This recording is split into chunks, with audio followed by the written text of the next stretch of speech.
told you the reason you're really exhausted, restless, or lying awake at 2 a.m. might be your morning coffee? Sounds crazy, right? But multiple studies show that women metabolize caffeine up to 40% slower in perimenopause, which means that coffee you drank at 10 a.m. could still be messing with your cortisol and ruining your sleep by the time you hit the sheets. In today's episode, I'm peeling back the curtain on why caffeine hits harder in perimenopause and what you can do to make your daily cup a little more hormone-friendly without giving it up completely. So, grab a quick potty break and maybe put that Starbucks mobile order on hold, or at least until the end of this episode. And I'll be back to break it all down in less than 90 seconds. Welcome to Are You There, Midlife? It's me, Monica. Hi, I'm Monica Topetti, wife, mom, health coach, and hormone imbalance survivor. And I'm on a mission to help women in midlife balance hormones naturally without drugs, doctors, or divorce.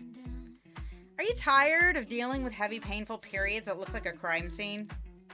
Are you sick of struggling with anxiety, fatigue, or brain fog that... What was I just saying? Are you frustrated doing all the things to lose weight but still packing on pounds faster than a real housewife changes Birkins? Girl, you are in the right place. Join me each week as I spill the tea on what to expect in perimenopause and beyond. From IBS to insomnia, bloating to funky body odor, I'll unpack all the weird stuff happening inside our midlife bodies, plus give you the latest science and holistic solutions to manage it all. So ditch the Spanx and hop on board the Hot Mess Express. Let's do this. Hey, beautiful. Welcome back to the show. Okay, so have you been feeling lately like your afternoon cup of coffee is hitting you a little differently? It wasn't too long ago when I could drink an entire venti-sized cafe Americano after my workout and sleep through the night like a baby. Now, just a cup of half decaf too late in the day leaves me wide awake rewatching Outlander episodes at 2 a.m. So what's changed? In a word, estrogen. From the time we enter perimenopause and estrogen starts to dip, our body's ability to metabolize caffeine slows down by up to 40%. Translation? That cup of coffee or tea or energy drink can stick around in our system for hours longer than it used to, messing with our energy, our mood, and yep, even our sleep. Today, I'm continuing my Back to Hormone Basics series with a spotlight on stress and how even sneaky stress can hijack our hormones. If you missed the first episode of this series, you'll never fix your perimenopause symptoms until you address this. You'll definitely want to go back and listen because it really sets the stage for everything we're diving into over the next 8 weeks. I'll go ahead and drop the link for episode 86 in today's show notes, just in case. Now, if you're in midlife and you're listening to my voice right now, chances are you are no stranger to stress. Am I right? Midlife is busy. I mean, there's a reason why they refer to us as the sandwich generation. Between taking care of kiddos at home and aging parents, we definitely have our hands full. But stress doesn't just come from chaos at home or pressure at work. It can also be triggered by overly intense workouts, skipped meals, and yes, even our daily coffee habit. Spoiler! Caffeine is a drug. And whether it's hiding in your go-to vanilla latte or favorite herbal tea, it can still spike your cortisol, throw off your blood sugar, and send your body into survival mode. And when that happens, prepare for a hormonal meltdown because our body is always going to prioritize cortisol, our main stress hormone, over every other hormone we produce, which means our mood, metabolism, sleep, and energy, they all take a hit. So, does that mean we have to break up with coffee forever? Or at least until our hormones settle down in, say, another 10, 20, 30 years? Not exactly. Today, I'm going to share 5 simple hacks to make your coffee hormone-friendly, or at least not want to make you poke someone's eye out with a coffee store. Are you ready? Let's get into it. Beginning with coffee hack number 1, give your caffeine a curfew. Think of coffee like that chatty neighbor who received your mail by mistake and drops by to return it, but never leaves.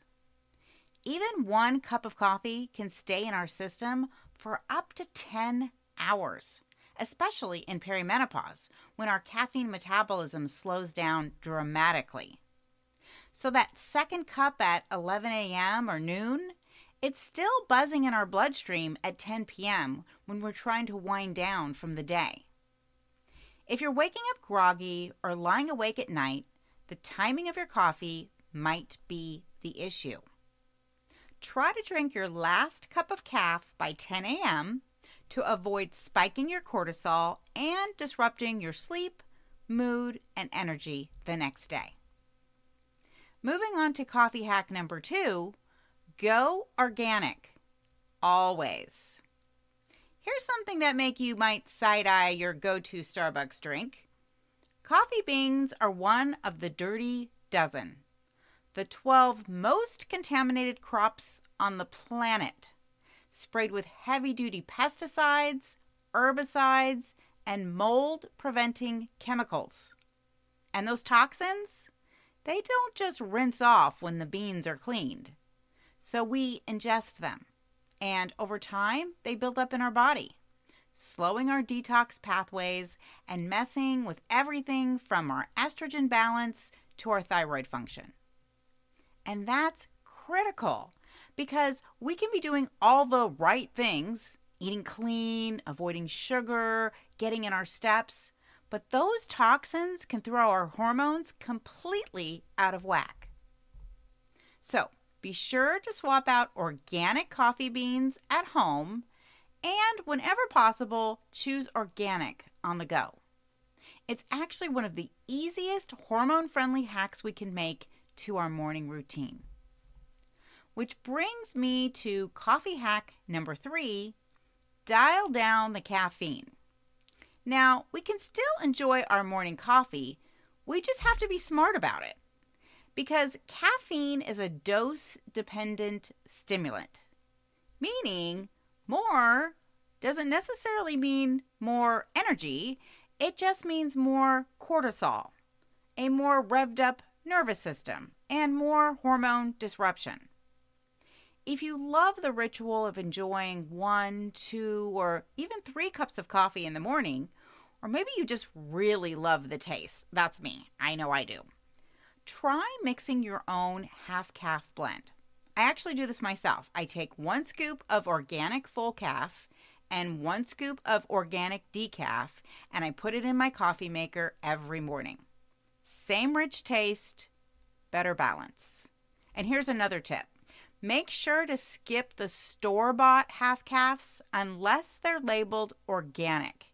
Most are made with cheap beans and sprayed with hormone-disrupting solvents that aren't just half-calf, they're half-chemical spill. Okay, I'll be back in just a minute with the last 2 hormone-friendly coffee hacks that won't mess with your hormones.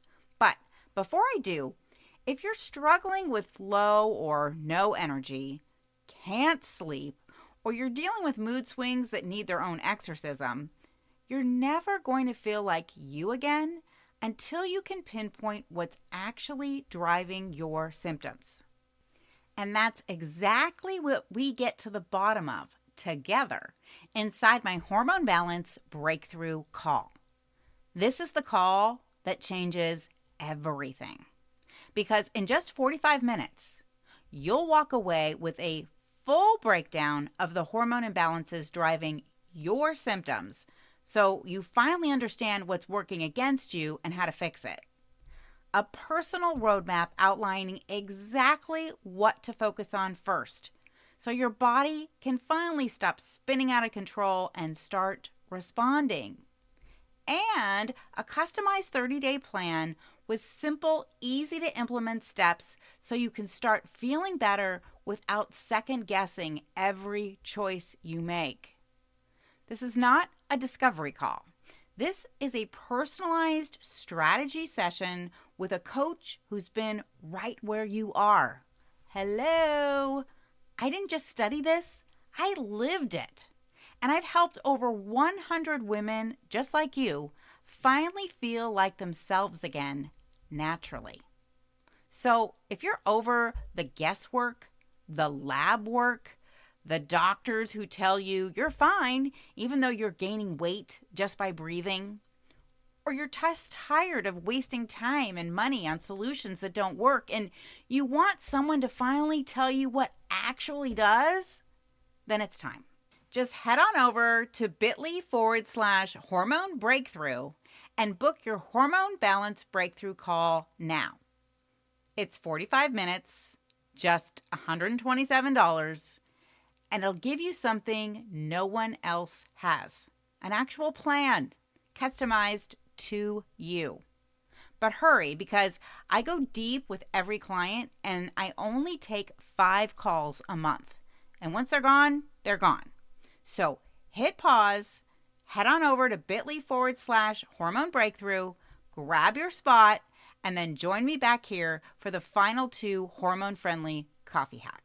Okay, so coffee hack number 4 is never drink naked coffee. No, I didn't say don't drink coffee naked, because what happens behind closed doors, well, you do you. But what I'm talking about is drinking black coffee or any coffee on an empty stomach. Yeah, that's a no for me, dog. Because drinking caffeine without something to slow it down in the bloodstream can spike cortisol and crash blood sugar fast. And that can lead to all kinds of mood swings and cravings for sugar. You don't need a full breakfast if you're not hungry. Just pair your coffee with a little protein and a little fat. My go-to, a scoop of collagen peptides in my morning brew, plus a couple of Applegate chicken sausage links, or some almond butter on apple slices. It's a small shift that makes a huge difference, especially if your energy tanks in the afternoon or you find yourself eating frosting straight from the can. Which brings us to coffee hack number 5, clean up your add-ins. Because if you're drinking organic half-calf but drowning it in pumpkin syrup or Coffee Mate, not helping. Most flavored syrups and creamers are loaded with added sugar, chemicals, or artificial sweeteners that spike blood sugar and send your hormones into a tailspin. Not to mention, cow dairy is a known food sensitivity for a lot of women in perimenopause that's been linked to everything from bloating and gut issues to acne and periods that look like a crime scene. Instead, opt for plant-based milks like almond, coconut, or cashew. Sweeten your coffee only with stevia or monk fruit because neither will cause your blood sugar to spike. And if you're craving those fall feels, add a dash of some real pumpkin spice for flavor without the fallout. You'll still get all the PSL vibes while keeping your hormones in check. So there you go. 5 hormone-friendly coffee hacks to help you sip smarter without hijacking your blood sugar or cortisol. Join me back here next week as we continue our Back to the Hormone Basics series with an episode that takes the detox conversation out of the pantry and into the powder room. Because balancing hormones isn't just about paying attention to chemicals in the foods we eat or the coffee we drink. It's also about what's lurking beneath our sink or in our makeup bag. I'll break down some everyday hormone disruptors hiding in plain sight and share how a few simple detox swaps in our home can make a huge impact on our energy, our weight, and our mood. Until then, wishing you health, happiness, and fewer hot flashes. Hey friend, can I call you friend? Because I already feel like we're friends in my head. Did this podcast teach you something, make you laugh, or feel less like an alien? If so, I would be so incredibly grateful if you could take just 60 seconds to rate, review, and subscribe. That is the number one way you can thank me and support the show. Until next week, stay cool and keep away from sharp objects.